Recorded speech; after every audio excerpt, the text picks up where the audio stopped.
I want to show you how to record the respiratory rate in your pet. My name is Mike Martin, I'm a veterinary cardiologist, and this is my dog Digby.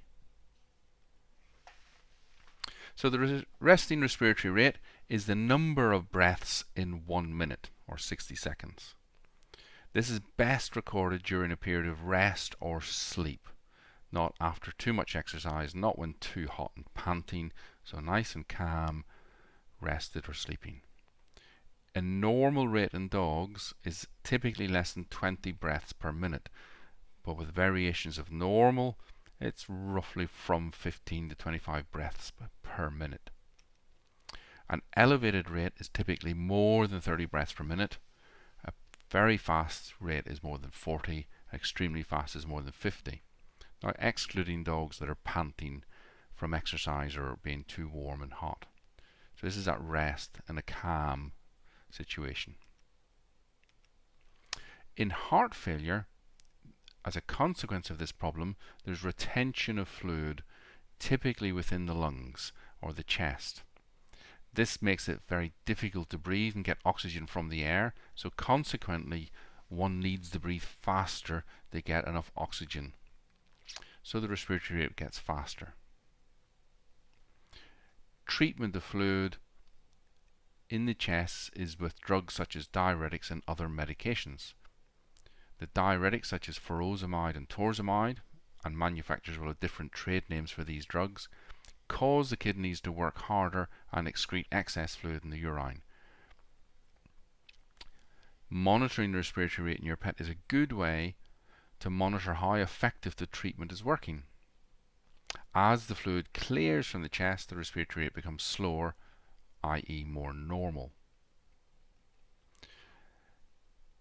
Tips in recording your respiratory rate are to do so when your pet falls asleep near you, so you're not getting up to move to it or into the room. Typically they will wake up and want to play. So record it when they fall asleep by your feet or even on your lap. Use a respiratory rate recording app can be helpful, but simply using a watch or a clock or your mobile phone with a second hand counter is sufficient, and count the number of breaths in 1 minute.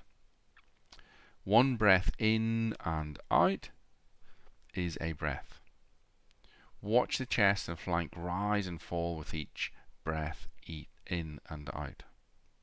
So here is Digby and breathing, and I put arrows to where his chest movement is creating the most obvious movement, and you can see he'll breathe in there and out, and again in, out, and that's what another breath.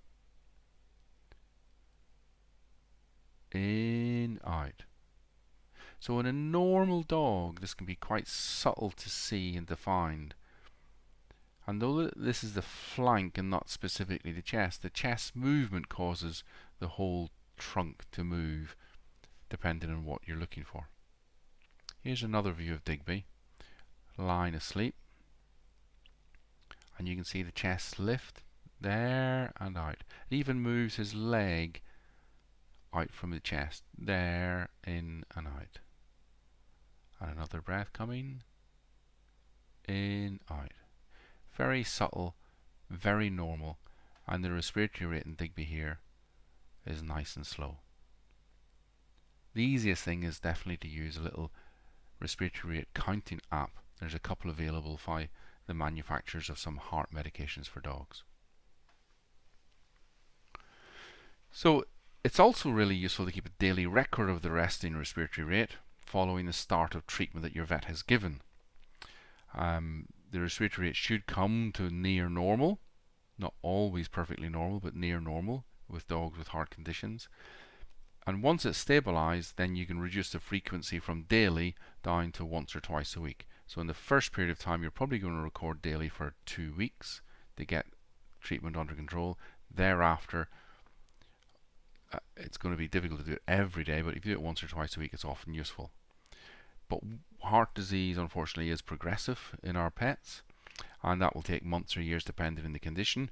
And if you keep watching the respiratory rate on a weekly basis, this is often the first early indication of reaccumulation of fluid or the heart, because the heart's progressing over time.